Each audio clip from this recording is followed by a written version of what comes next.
I don't know if it's a bit dark now. I've been moving this camera around to see. Let's try. Oh, bumping things in the car. Actually, peeped as someone walked past there by accident last time I moved this. Let's try there, which I think. Ah, there we go. Oh, I'm a squint now. I'll just sit like this. Oh! There we go. Could just sit forward, I suppose, then I'm a bit lighter. Right, we'll go for that. Hi! So, I'm here in my car office. And it's cold, so I'm drinking my coffee. Big shout out to Rebecca. She got me this mug because I love 99. Favourite character is Holt. If you've not watched 99, it's freaking good. Let me know if you have watched it. Let me know in the comments. Give me a shout. And let me know who your favourite character is. It's got to be Holt though. He's the best one. Holt. So even Abel, like, he wondered what this mug meant. So like since I like told him that it's like sarcasm. Well, not sarcasm. He's just like quite deadpan. Abel, who's 6 years old, does It's Christmas. I'm ecstatic. And he does it perfectly. It's so good. Like for 6, he's really got sarcasm down, which is cool. So, oh, it's freezing. You can actually see my nose getting a bit red. I'm here because it's nice and quiet. I'm getting some peace.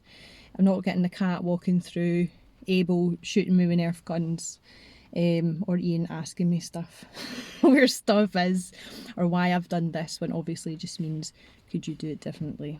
It's lockdown, woohoo!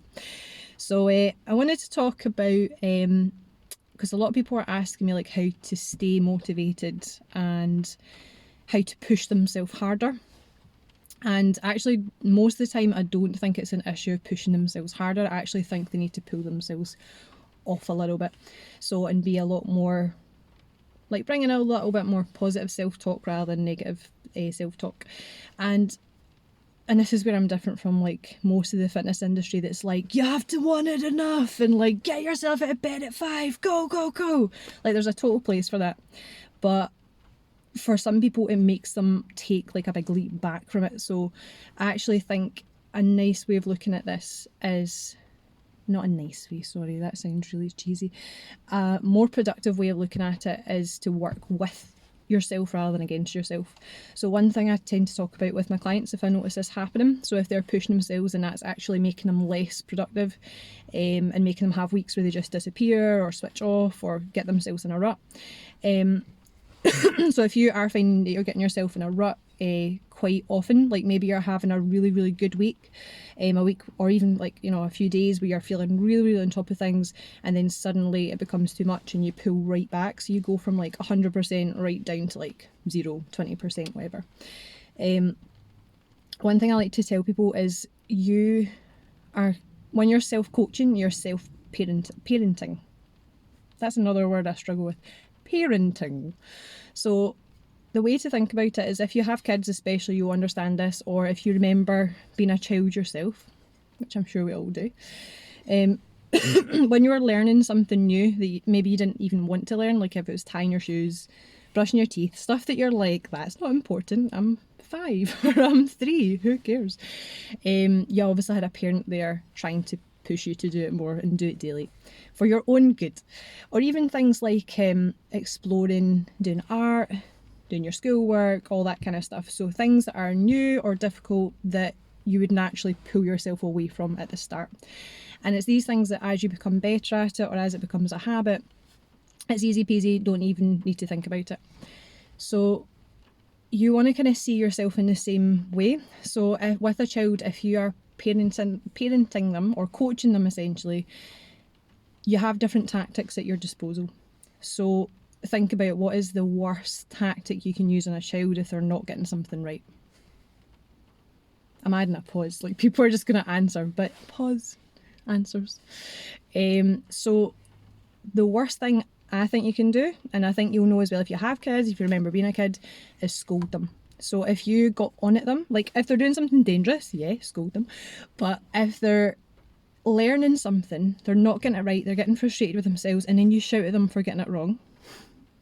Hope my dad's listening with maths, by the way. He's such a good teacher, but see me and him in maths.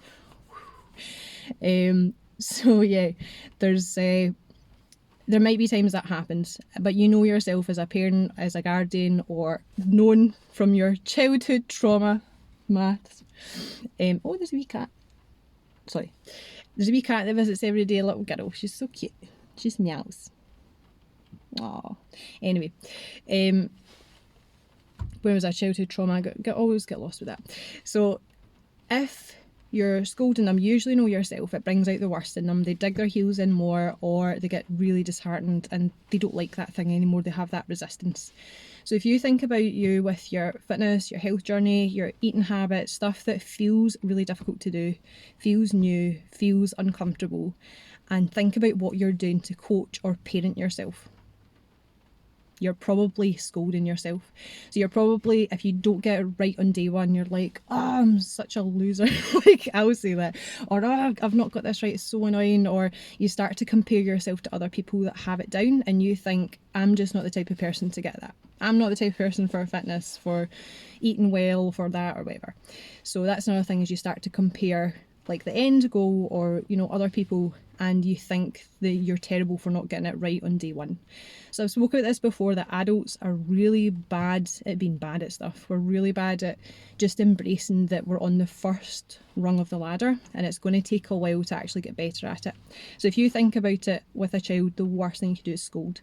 And it's the same with us. Like, I know we're adults, we're older, we should know better, but because of that, we hold ourselves to higher standards, and it ends up that we dig our little heels in. So like, your little 5-year-old self will dig your heels in and just feel like, oh, I don't like this thing, and you become resistant to it.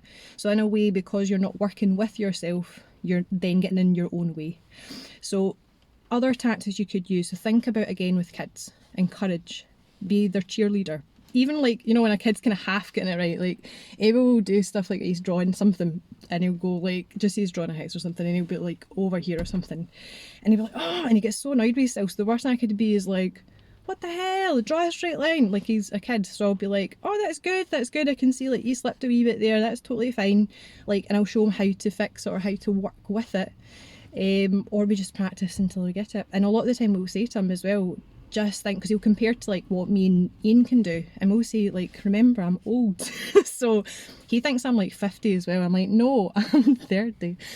I'm old, I've been doing this for years. Like, you're just doing it on day one. This is actually really good. And I'll usually say to him as well, when I was like, let me show you how I used to draw it when I first tried, and I'll do a really rubbish drawing, and he'll laugh, and he's like, oh my god, you were rubbish. And I'm like, oh, there we go, you're good. And then we get him to practice and do it again and do it again until it just becomes, you know, something that's easy for him to do, and hopefully something he actually enjoys. Because that's the thing as well, people who manage to make it a habit, you do get to a point where you enjoy it, you enjoy the results, you enjoy the process of doing it. We find these wee things that we enjoy about it. So yeah, so you want to kind of be a cheerleader. Another thing as well is to educate. So with kids, if they don't want to do something, so say it's like they're brushing the teeth, blah blah, we'll dig their heels in. Or if it's like doing chores, that's a fun one with Abel just now. So we'll actually explain to him why we're getting him to do stuff, and then he'll understand like why we're getting him to do stuff now, instead of waiting until he's an adult and then he's like, and again, I'll tell stories. I'll tell him about how when I went into student halls, I could cook a little bit. Do washings? Nope. I think everything ended up like all the same colour, because I just like, meh, put it all in together. So there was things that I was like, I wish I'd done earlier before I moved out. So I'll tell him funny stories like that, and I'm like, do you want to be an adult who dyes all your stuff pink? And he's like, no, and you hate pink, Siobhan. I'm like, I know, my least favourite colour, everything was pink, because I put it in with my favourite colour, which is red. So you kind of want to find a way of, like, obviously we do it with kids. A lot of the time we know naturally what to do with kids to spur them on, but it's amazing that we don't know to do that thing with us as well. So you want to educate yourself, find out why you're doing it.